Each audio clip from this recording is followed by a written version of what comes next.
Alright, what up, y'all? I'm back for another video. A top 10 rap albums of 2021 so far. 2021's not done yet, but we're getting close to the mark, and hopefully more rappers drops in soon, and so I can review it, tell you guys about it. But as of right now, I have these 10. Okay, so starting out with number 10. I hadn't thought of these in my head yet, but I'm gonna just say right now, the Off Season by J. Cole is at 10 right now. Now, the fact that's in my top 10 is insane because I have like 30 albums I'm thinking of right now. But the Off Season's at 10. The production is good. The lyrics are, on most songs, very good. Lyrical matter or whatever, talking about his life and whatnot. Sometimes about his kid or just about like the hustle he's made over the years and how he's become this big of a rapper. But it's solid. It's not bad. I give it like a 7.5, maybe just a 7 out of 10. It wasn't like a mid album. It's just from what I've gotten from J. Cole's older stuff, it could be better. But as of right now, it's at a 10th place from listening to over and over again. And then at ninth, put Sound and Sisters by Madlib. Now, there's no rapping on this album, but it's just a bunch of like beats made by him, and they're all very well put out, and a bunch of samples and other stuff added onto it, and very interesting beats to hear. So I'm putting it at ninth because it's like that's not that interesting, but Madlib is one of those producers that has just put so much time and effort into his beats, and it just sounds so amazing. Number 8, I'm gonna put Haram by Armand Hammer and The Alchemist. Features were phenomenal on this album. Production phenomenal because The Alchemist. And then Armand Hammer absolutely goes crazy. This is my first time listening to him. I just only listened to this album because of The Alchemist. But for the most part, Armand Hammer did his job. And I enjoyed it a lot. And 7th, I'm going to have to add The Melodic Blue. The Melodic Blue I've listened to over the past couple of days of it being out, and from all I've gathered from it, the production's pretty good. It's just the album's not mixed that well, but it's not that bad. Like the lyrical content on the songs talking about how he's come to this point, doing his little victory lap. He's got 3 Kendrick features. All 3 features are amazing. It's just a little bit on and off sometimes. So they switch their flow every like 10 seconds. And they start rapping in the most dumb way possible. But it's still very interesting and unique for the rap community to listen to and to understand, which is just, very good. Whew. Okay, so 10, 9, 8, 7, 6. I'm going to have to put King's Disease by Nas. Very good album.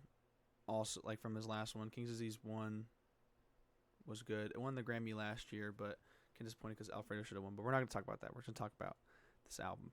Now, Nas and Hit Boy make absolute bangers. Like Hit Boy and Nas are like this. Hit Boy is a producer, a little bit of a rapper too, but mostly a producer, and he produced like a couple of beats on this album, or most of them I think. And he does a really good job producing. Nas does a really good job of his lyrical content on what he's talking about, on how just just what's been going on in his life the past couple of years. And for his features too. Like EPMD and Eminem. Features are good. Lauryn Hill as well. Solid. So 10, 9, 8, 7, 6, 5. 5, I'm going to have to put... this is tough. I'm going to have to put... Marty's Reward. I forget how to pronounce it, but it's by Ka. Very underground rapper. Production's very good. Just on some of the songs, it gets really repetitive. Not repetitive, just like the production kind of it does, but it's just it all kind of sounds the same, but the lyrical content just about his life and what he's experienced over the years into getting into this game and understanding it and being a part of the industry and not wanting to be a part of it anymore is very interesting, and I like it a lot. Okay, so then that's fourth. Man, too as hard to choose, man. There's a lot of albums out there that I'm trying to choose and pick in my head on what there could be. 2, 4, 5, 6, 7, 8, 9. I'm gonna have to say Bo Jackson by Boldy James and the Alchemist. Production phenomenal by the Alchemist. Rapping by by Boldy James is phenomenal. All the features are really good. Just talks about selling drugs and where he's come from that point. There's a lot of repetitiveness in like these albums I'm talking about where they've come from, but the way they put it in different ways, from like, you know, a trap kind of beat or a boom bap kind of beat, or, you know, whatever. It's very interesting, very good to know, and very understanding of what it is and how it sounds, and it's very good. Okay, and then third, this is a hard one. I have to put Donda for third. I've thought it over. I listened to the album a lot. It's like 21 tracks, almost 2 hours long. It's a solid album. I'm a big Kanye fan, and for me to say this over all those other albums, say this is better, I think, in my opinion, this is a better album than all these. People have been saying it's mid, it's really bad. I can understand that, but from my standpoint, the features, bro. Like, Kanye has a lot of forgettable features and like parts on songs, but gotta admit, a lot of his production on these songs are phenomenal. When he spits bars, he spits bars. It can be annoying a little bit, like, you know, Junya Part 2 and Part 1, you know, the same song, but just different features. It gets very annoying, but, you know, it's not bad. All right, and then second, I think his name is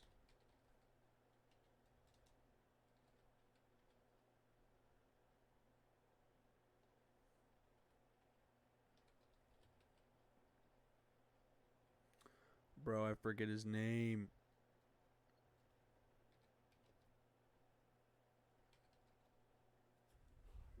Oh.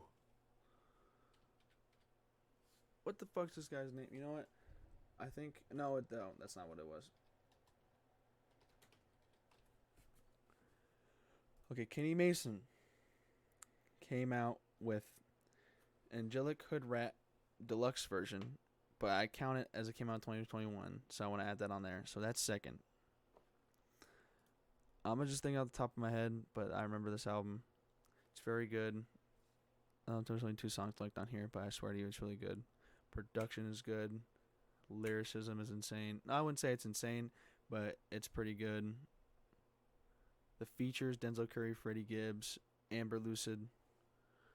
Fire. Straight fucking fire. Up and coming rapper. I mean, he's already being known for, you know, doing something with Denzel Curry and Freddie Gibbs and being on The Cave with Kenny Beats, but he's gonna blow up like anytime soon. He's just gonna fucking blow up and be all over you guys' faces, man. He's gonna be the new Kendrick Lamar, bro. I swear. Now, what do y'all think my number one is? I've talked about him on here before, and as you may know, I'm a big Tyler fan as well. Call Me If You Get Lost. This is number one as of right now. The production, the lyrics, the features, the samples on this thing. Ooh, the samples, bro. Very good runtime. Songs are very, you know, they're not. There is one long song on the album, or 2 long songs on the album, but I'd say they're both really worth it. I wouldn't add them to a playlist just because like it's such a long song, but the lyrical, you know, the storytelling on both songs are very good, which is sweet. And I thought You Wanted to Dance with Bert Fayez and Fana Hughes, fucking fire. And then there's a song that's like 20,000 minutes long. Is Wilshire, talks about, you know, him moving himself forward in life, understanding that he's not a kid anymore and he's doing other things and what he enjoys and what he thinks is best for him. And then the rest of the songs on here, like, dude, Juggernaut, the fucking song went so goddamn hard, bro. Produced by Pharrell and Tyler Creator. featuring Lil Uzi Vert. God, Safari is a good outro to the album. Bless is just a skit. Rise with Daisy World. Fucking gas. Mama Talk a skit. And then Manifesto with Domo Genesis sounds like something off Wolf. Run It Up with Tizo Touchdown. Very catchy hook. We gon' run it up. We gon' run it up. Massa also talking about him growing up. You know, one of the first parts of the album, or on the song, I was 20, I think it was 23 or 25 when puberty finally hit me, is what he said. And I couldn't believe that he said that out loud, because people have known him as, like, you know, this man child. Like, he's such a grown up, or he's a grown up, but he doesn't act like it. But now he's starting to, and he's starting to understand that, you know, he should start acting like it, because he's getting to his older years. He's not that old yet, but he's getting to the point where he's got to age. He's got to just get there. Hot Wind Blows, fucking amazing feature by Lil Wayne. Phenomenal. Oh my god.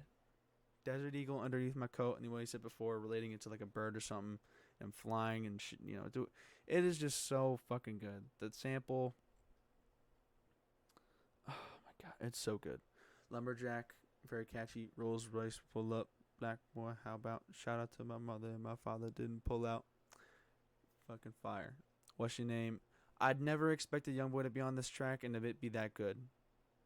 Like, Youngboy, I'm not a big fan of him. He's got a couple good songs, but Youngboy on this song was fucking crazy, bro. Absolutely insane. I mean, shit.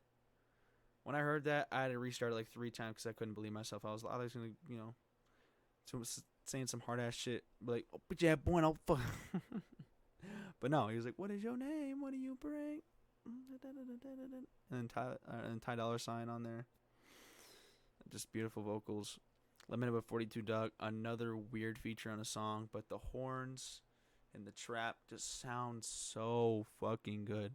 42 Dugg comes on that shit so fucking amazingly, bro. I couldn't. Dude, Corso. It's basically the intro to the album. Surge Borderlier was the intro, but like the real intro is Corso.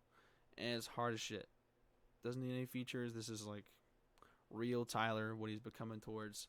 And he's actually starting to rap now. He won a Grammy for Igor, which wasn't really a rap album, but still won it anyway, just because, you know, he's just known as being a rapper. But this album, this is a real rap album, and he wanted to show that he could spit some shit, some real shit, and tell y'all that he's a fucking real ass rapper and that he can rap.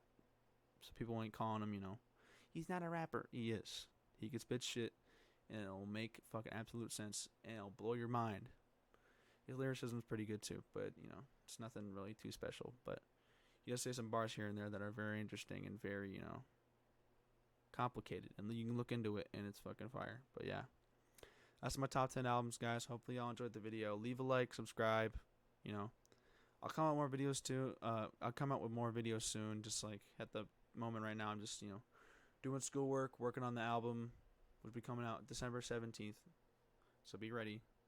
And yeah, I'll talk to you later. See ya.